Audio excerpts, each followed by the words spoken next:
ito at sa gabing ito, may tatalakayin po tayong topic kung saan ang nag-volunteer na magbigay ng topic ngayong gabi ay walang iba kundi si Brother Angel Santos. So, bago muna yan, mga puntos na lagi nag-aabang sa ating programa, paboritong pinapanood ng ating programa para matuto. Bago muna yan, mag-opening prayer lang po muna tayo para sa gabing ito. Okay? Sa ngalan ng Ama, ng Anak, at ng Espiritu Santo. Amen. Halina, Espiritu Santo, punuin mo ang mga puso ng mga nananalig sa iyo at pag-alabin mo sa kanila ang apoy ng iyong banal na pag-ibig. Ipadala mo ang iyong Espiritu at sila'y malilikha at sa gayoy mapaninibago mo ang mukha ng mundo. Manalangin tayo.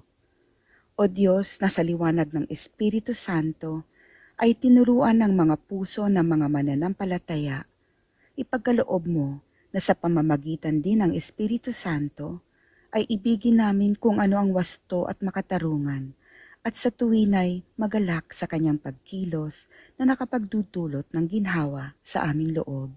Sa pamamagitan ni Kristo na aming Panginoon. Amen. Sa ngalan ng Ama, ng Anak, at ng Espiritu Santo. Amen. Okay, so ating munang ibigay para sa ating mga kasamahan sa kanilang greetings. Ating unahin, Brother Romel Palma from Iloilo. Brother Romel, good evening. Ayan, good evening Brother Jando Alabado ng Bohol. And good evening po sa lahat ng mga kapatid natin dito sa Zoom. And pinagpalang umaga hapon tanghali sa lahat po ng dako ng mundo na naabot po ng programang Punto por Punto.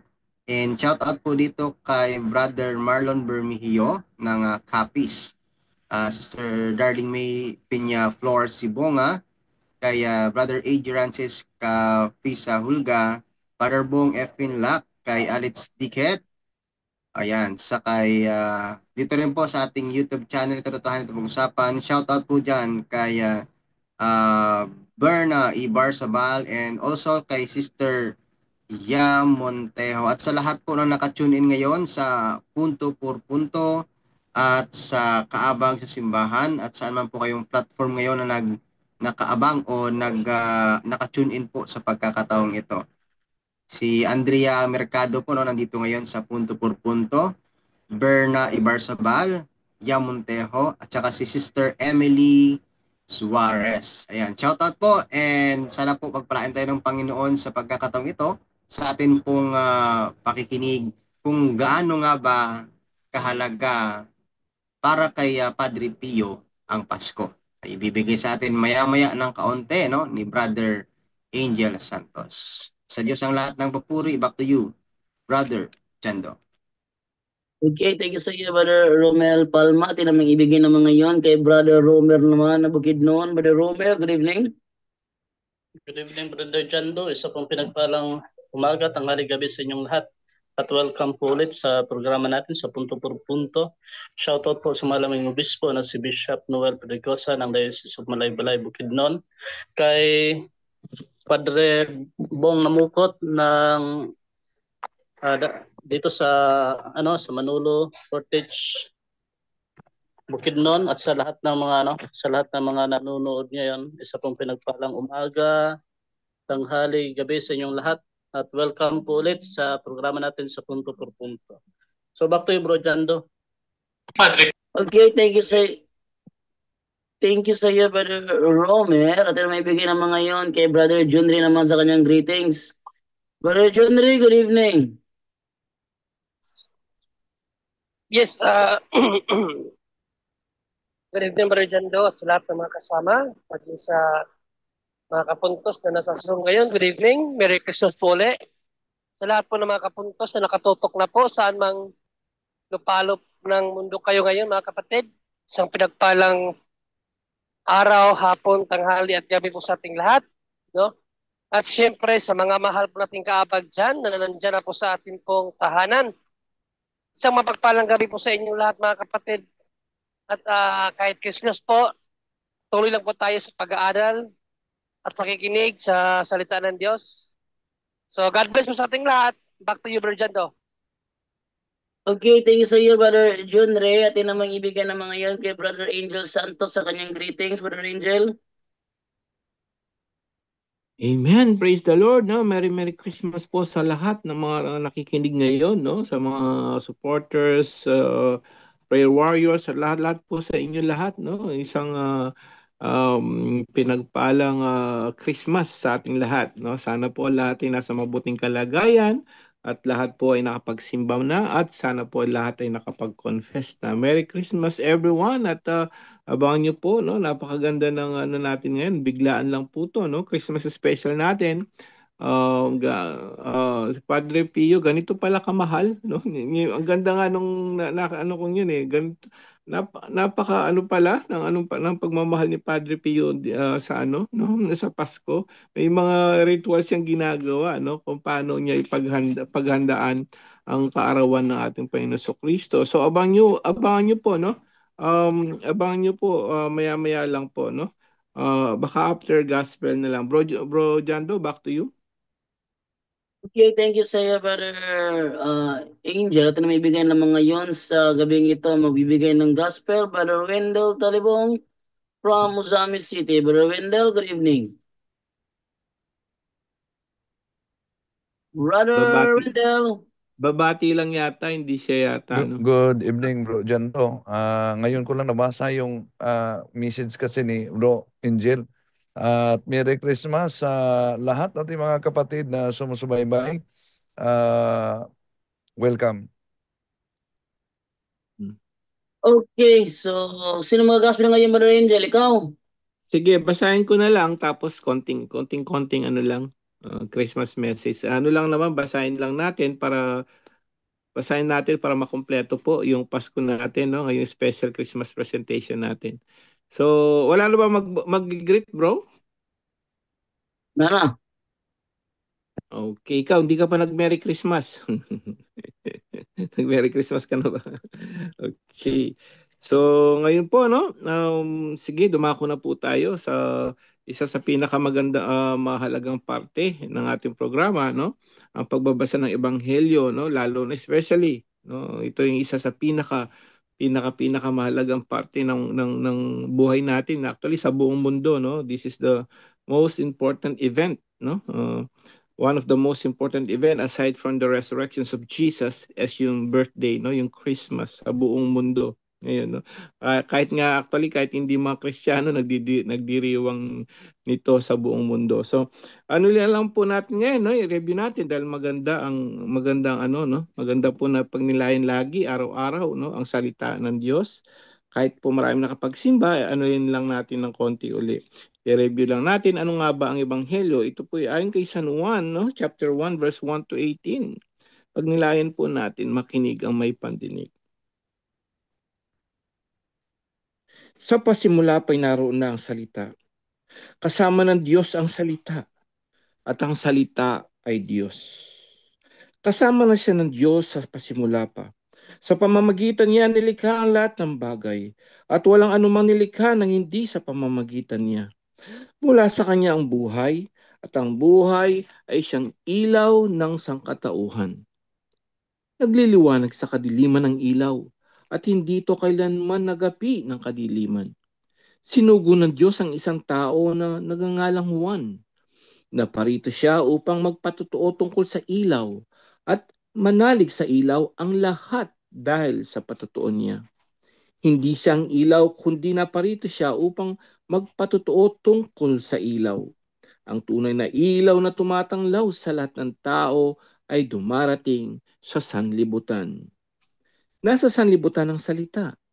Nilikha ang sanlibutan sa pamamagitan niya. Ngunit hindi siya nakilala ng sanlibutan.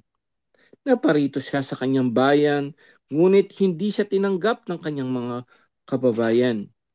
Ngunit ang lahat ng tumanggap at nanalig sa kanya ay pinagkalooban niya ng karapatang maging anak ng Diyos. Sila nga'y naging anak ng Diyos. Hindi dahil sa isinilang sila ayon sa kalikasan, ni sa pita ng laman o sa kagagawan ng tao. Ang pagiging anak nila ay buhat sa Diyos. Naging tao ang salita at siya'y nanirahan sa piling natin. Nakita namin ang kanyang kapangyarihan at kadakilaan, puspos ng pag-ibig at katapatan.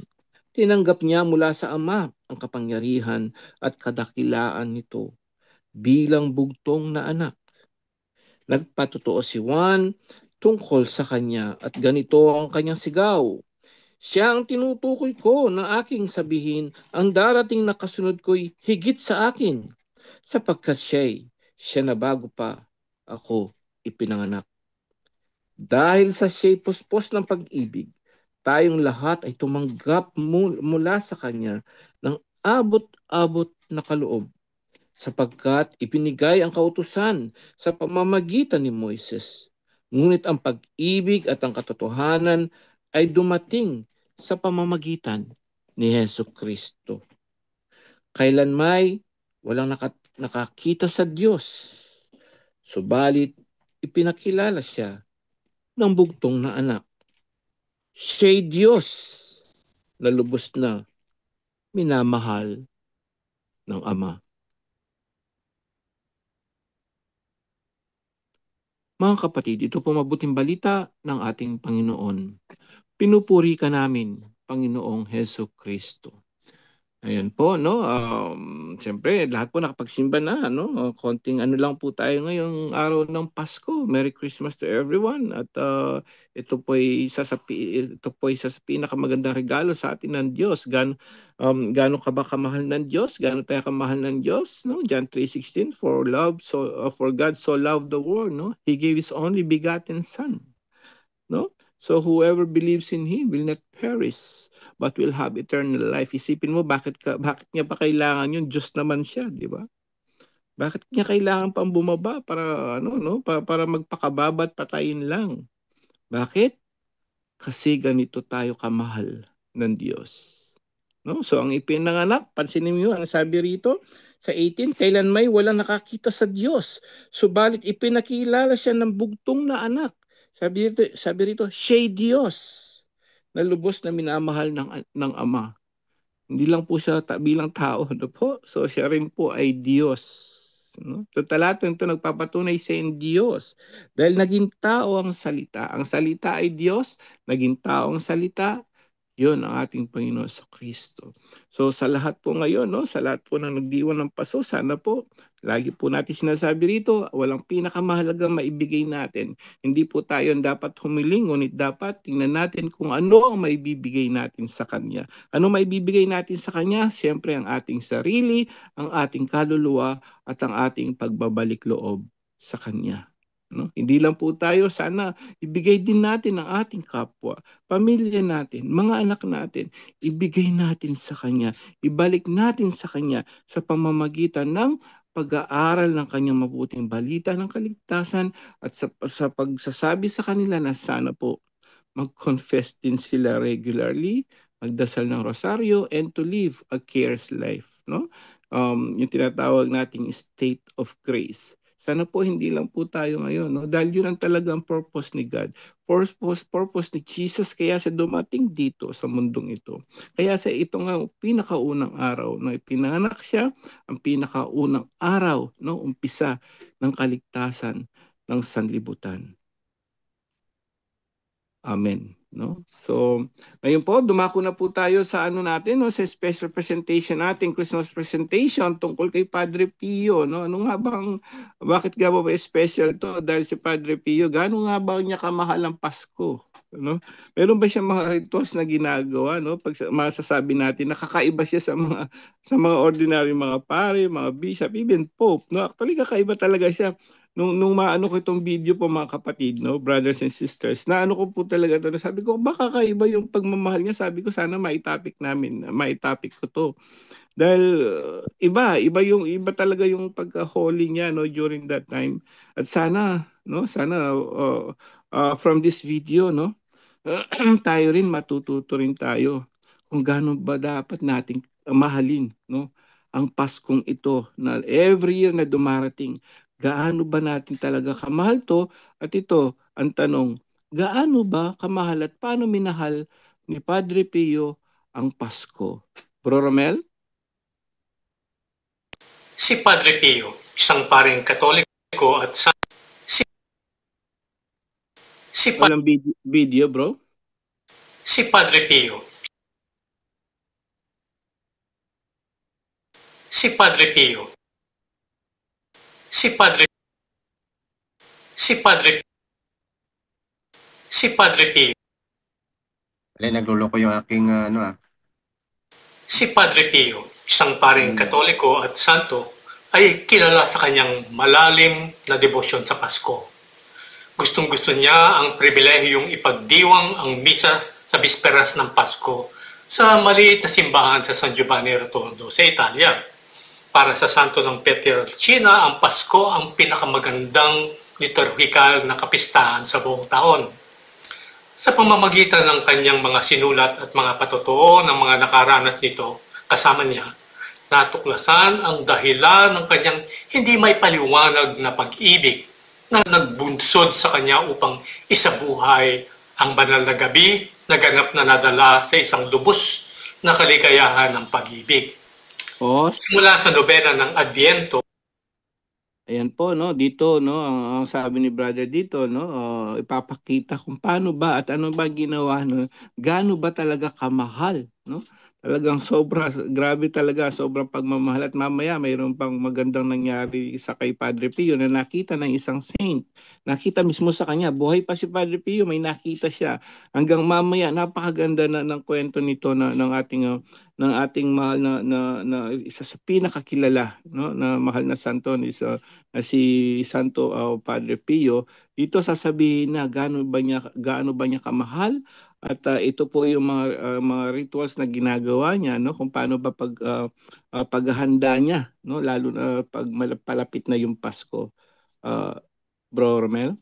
Na nagpapahalap sa kanyang diwa hanggang sa prosesyon kasama ng banal na sanggol na hinaplos ng kanyang mga kamay na sugatan, inihahanda din natin ang ating sarili kasama ni San Pio para sa pagdating ng Panginoon. Sa episodyo ngayon ay magdadala ako sa inyo ng ilang mga sulyap sa kanyang pagdiriwang ng Pasko. Ito na po ang huling episodyo ng ihahatid ko sa inyo sa taong ito. Sa bagong taon na po tayo magkikitang muli. Ngunit, bago ang lahat, manatili nakatutok.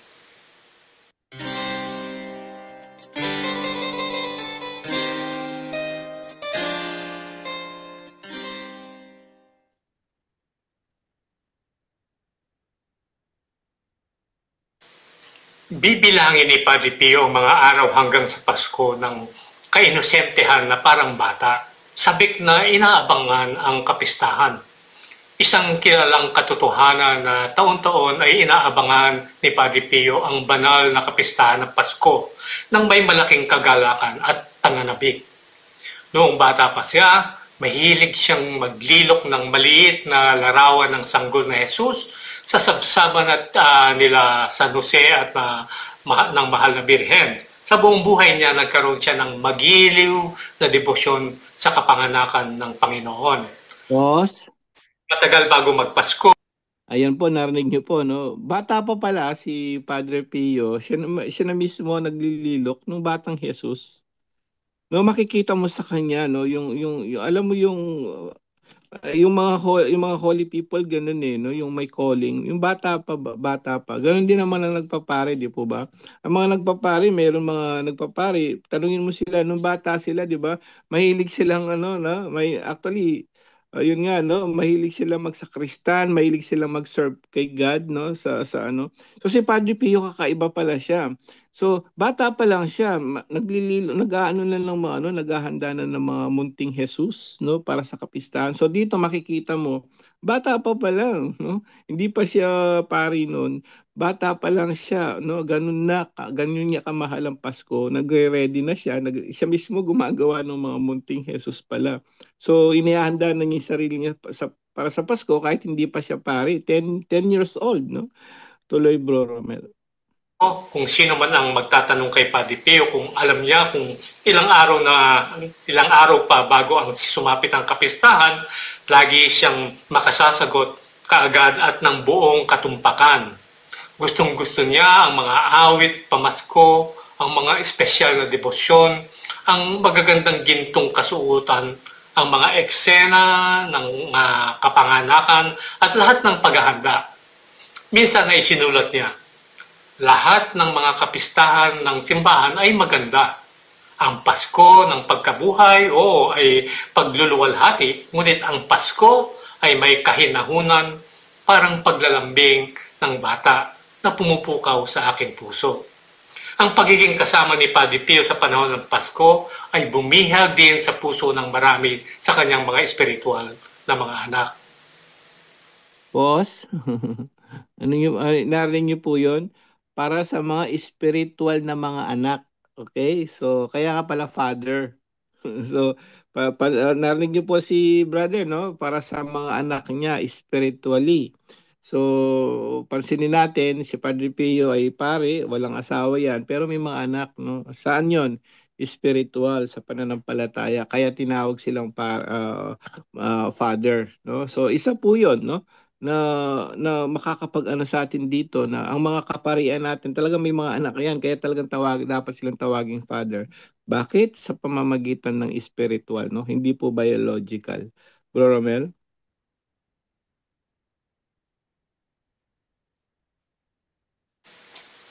Si Padre Pio ay nagdiriwang ng misa sa hating gabi sa bisperas ng Pasko nang may matinding sigasig.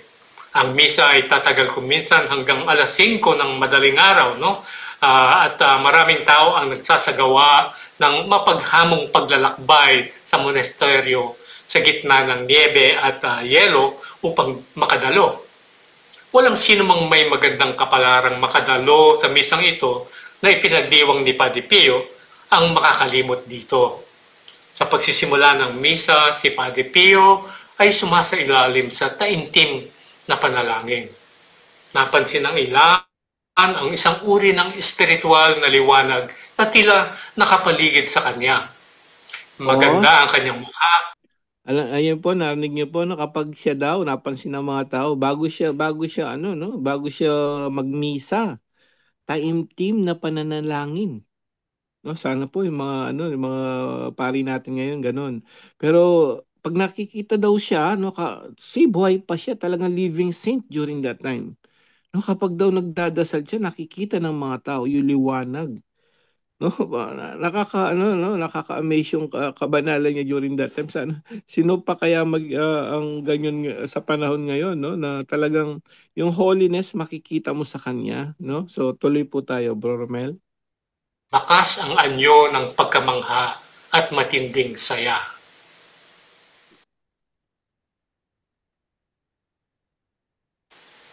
Si Padre Pio ay personal na lumikha ng magandang bilin ng kapanganakan sa kanyang bahay sa Patriarchina. May ingat niyang inilalagay ang mga figura kabilang ang Mahal na Birhen, si San Jose, ang baka at asno, ang tatlong hari o mago at ang mga pastol sa isang maliit na yungib. Boss, sa ating gabi. narinig niyo po yun, no? Siya pala yung gumagawa, no? Siya, personal, no? Sabi niya ni brother, personally, no? So naglililok daw siya ng mga sarili niyang bilin, ba? No, very creative pala siya. Talaga very talented din sa ating mahal na santo, no, na si Padre Pio. Para si Bro Romer, no, mahilig mag-ano sculpture ba, no, tinatawag, no. So marunong pala siyang gumawa ng sarili niya. Personally po daw, no, narinig niyo, no. So ganun ka-talented si Padre Pio. Bro Romel? Ng bisperas ng Pasko, ilalagay niya ang sanggol na Jesus sa sabsaban. Ayon sa kostumbre o kaugalian, sa panahon ng misa ng Pasko, dadalhin ni Padre Pio ang isang estatwa ng sanggol na Jesus sa prosesyon mula sa koro ng simbahan hanggang tinatahak ang klaustro ng monasteryo at pababa sa koridor at bulwagan. Sa madilim na simbahan, ang mga praile ay may hawak na kandila at umaawit ng mga himno ng papuri. Sa wakas ay makakarating si Padre Pio sa altar at mula sa altar patungo sa sabsaban ng Pasko kung saan niya inilalagay ang maliit na imahe ni Jesus. Ang banayad na kumikinang ng mga kandila ay magbibigay liwanag sa simpleng 16 na siglong simbahan ng Our Lady of Grace at nagdadagdag sa kagandahan at katimtiman ng okasyon. Ang sanggol na Jesus ay mananatili sa sabsaban sa buong mga banal na araw ng Pasko. Inilalagay ni Padre Pio ito kung saan niya ito makikita mula sa kumpisalan at madalas niyang tinititigan ng buong pagmamahal ang sanggol. Minsan ay sumulat siya sa isa sa kanyang espiritual na mga anak. Manatiling malapit sa sabsaban ng pinakamagandang batang ito.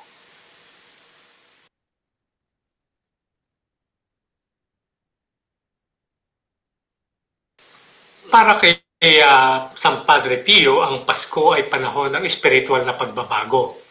Naniniwala siya na ang kapanganakan ni Jesucristo ay isang paalala ng walang hangganang pagmamahal ng Diyos sa sangkatauhan. At madalas niyang isinulat ang kahalagahan ng pagtanggap kay Jesus sa puso ng isang tao sa panahong ito. Pause. Ayan po ang sabi niya ni Padre Pio, no? Ang Kapaskuhan ay panahon ng pagbabago, no? So conversion, no? So ang Kapaskuhan ay panahon po ng pagbabago, at yun nga yung sinabi ko kanina, ito po yung sumasagisag sa tunay na pag-ibig ng Diyos sa sanlibutan.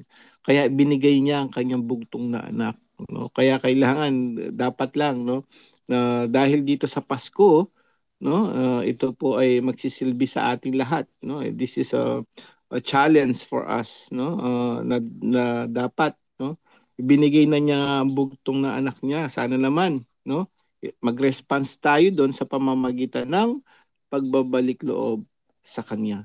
Bro Romel? Ito na po mga pangitain at apparition, no? Makikita nyo, buhay pa si Padre Pio. Pakinggan nyo po mabuti. Nakaranas umano si Padre Pio ng mga pangitain at aparisyon noong bisperas ng Pasko. Kabilang ang kung saan nakita siya kasama ang sanggol na Jesus na napapaligiran ng sinag ng liwanag sa kanyang mga bisig. Madalas niyang hilingin sa mga nakasaksi sa mga kaganapang ito na panatilihing ilihim ang mga ito, dahil naniniwala siya na mahalagang panatilihin ang pagtuon sa pag-ibig ng Diyos at hindi sa mga karanasan ng tao. Narito ang kwento tungkol sa mahiwagang pangyayaring ito. Noong ika-24 ng Disyembre 1922, December 24, 1922, masasaksihan ni Tia Lucia Ladanza ang isang bisperas ng Pasko sa San Giovanni Rotondo na walang katulad sa dati. Dumating siya ng maaga upang dumalo sa misa ng hating gabi ni Padre Pio, at sa partikular na gabing iyon, ang simbahan ay napakalamig kung kaya't ang mga Kapuchino ay nagdala ng kalan sa sakristisya na umaasang makapagpapainit ito sa kanila. Si Lucia kasama ang 3 iba pang babae ay nakaupo sa tabi ng kalan upang magpainit. Hindi nagtagal ay nakatulog ang 3 kasama ni Lucia, ngunit nanatiling gising si Lucia at nagdasal ng rosaryo. Nang bumaba si Padre Pio sa hagdanan patungo sa sakristiya, nakita ni Lucia na hawak niya ang sanggol na Jesus. Hindi ang maliit na estatwa na ginagamit taon-taon sa misa ng Pasko, kundi ang totoong sanggol na Jesus. Isang sanggol na buhay na buhay. Isang sinag ng liwanag ang pumaligid sa sanggol, at ang mukha ni Padre Pio ay magandang nagniningning. Pause. Napainit si Lucia. Ayan, narinig niyo po yun, no? Bumababa sa hagdan si Padre Pio at nakita siya na kasama niya si Jesus, yung baby Jesus. Hindi yung mismong nililok po niya, no? Ang kasama niya mismo si Jesus, buhay na buhay. In other words, yung vision na yon ng mga kasama niya doon sa simbahan, no? At grabe yung vision nila kay Padre Pio, no? Yung holiness niya. Nakita mismo yung kaniningan ni Padre Pio, mababa. At yung mismong batang si Jesus, hindi po yung imahe lang. No, so tuloy po natin. Sa pagtataka, noon lang napansin ni Padre Pio na nakatitig ito sa kanya. Habang naglalakad siya palapit sa kanya, biglang nawala ang sinag ng gintong liwanag at ang batang Jesus. Ganon din ang dingding sa kanyang mukha. Tinanong ni Padre Pio si Lucia kung ano ang kanyang nakita. Nakita kong hawak mo ang sanggol ni Jesus na napapalibutan ng sinag ng liwanag. Sagot niya, Lucia, hindi mo dapat sabihin kahit kanino ang nakita mo. Naiintindihan mo ba na hindi kailanman? Sabi ni Padre Pio sa kanya. Palagi niyang hangad na itago sa iba ang maraming biyayang ibinigay sa kanya ng Diyos. Bihira siyang magsalita tungkol sa kanyang mga espiritual na karanasan at kung gagawin niya ito ay kadalasan ay may matinding pag-aalinlangan. Hindi lang si Lucia Aladanza ang nagkaroon ng mapagpalang karanasan na makita si Padre Pio kasama ang Batang Kristo. Si Padre Rafaeli ng Santa Elia Pianisi ay nagkaroon din ng pribilehyo na maging saksi nito. Si Padre Rafaeli ay naging superior ng monasteryo ng Our Lady of Grace sa San Giovanni Rotondo mula 1928, 1928 hanggang 1941, 1941. Sa kabuuan, 40 taon na siyang nakasama ni Padre Pio. Ano ang mga aral na mapupulot natin mula sa debosyon sa Pasko ni Padre Pio? Salubungin si Jesus sa iyong puso. Kung paanong tinanggap ni Padre Pio si Jesus sa kanyang puso noong Pasko, maaari rin nating anyayahan si Jesus na maghari sa ating buhay. Magdiwang ng simple at masaya. Ang mistulang batang kasigasigan ni Padre Pio para sa Pasko ay isang inspirasyon sa ating lahat. Ipagdiwang natin ang kapistahan ng may kasimplihan, kagalakan at pagkamangha. Tumutok sa pag-ibig ng Diyos, ang debosyon ni Padre Pio sa Pasko ay nag-ugat sa kanyang pag-unawa sa walang hanggang pagmamahal ng Diyos sa sangkatauhan. Panatilihin natin ang ating pagtuon sa pag-ibig ng Diyos at hindi sa mga karanasan o tradisyon ng mga tao. Naway ang debosyon ng Pasko ni Padre Pio ay maging isang inspirasyon sa ating lahat na palalimin ang ating pananampalataya at pagmamahal kay Jesucristo ngayong panahon. Yan. So, amen. Praise the Lord. Doon po nagtatapos ang ating topiko ngayong gabing ito, no? Paalala, no? Ang Kapaskuhan, no? Mag-focus po tayo kay Jesus. As hindi lang po ngayon nagfo-focus tayo kay Jesus, sana buong buhay natin, no? Let's focus on Jesus Christ, no? Huwag tayo mag-focus kung ano, don't worry of anything, just focus to Jesus. At alam naman natin, kapag nagfo-focus tayo kay Jesus, especially ngayong Pasko, no? Marirealize natin, oo nga, no? Kumpleto na ako, no? Dahil na kay Jesus na ako. So yun lang po, Merry Christmas to everyone at sana may natutunan tayo at maging ehemplo po, no, si Padre Pio sa atin, no, sa atin po lahat ito, no, para mahalin natin talaga ang tunay na Pasko na pagdiriwang nito. Amen. Praise the Lord. Maraming salamat po, Bro Romel, at sa lahat po, no. Balik na po tayo sa ating sa ating mga magtatanong ngayong gabi ito. Merry Christmas again, Bro Jando. Thank you, Bro Romel. Okay, thank you sa iyo, Brother Angel. So, move na tayo ngayon sa ating tanungan portion. Wait lang muna ha. Saan ba yun? Ito. So, iano natin yung ating tanungan portion natin sa mga gustong magtanong. Okay. Ito. Sabi dito ni ating unahin ditong tanong dito from Elena Ceballos. Sabi niya, tanong ko lang po, valid ba blessing ng sacramental na replay, hindi live? At ito yung pasagot mo na kay Brother Wendell. Brother Wendell, valid ba daw ang blessing ng sacramental na replay at hindi live? Okay, kailangan talaga yung live na blessing, no? Dahil kung mapansin niyo nung ginawa yan sa Philippine Association of Catholic Exorcists o sa Archdiocese of Manila Office of Exorcism, may ilang bisis silang nag-live kasi. Now, ngayon, ang logic nito, kung pwede lang na i-replay saka magpa-blessing batay sa replay, di na sana sila magpaulit-ulit pa na mag-live blessing, di ba? Pero may mga personal na testimony din na di nakahabol sa live blessing, ni-replay nila, doon nila ginawa yung bless sa mga olive oil at sabi ng ilan na mga nag-testimony, nagpadala ng komento sa messenger na epektibong-epektibo pa rin umano. Yon ang testimony nila. Yun po, Brad Jando. Okay, thank you sa iyo, Brother Wendell. And then, move naman tayo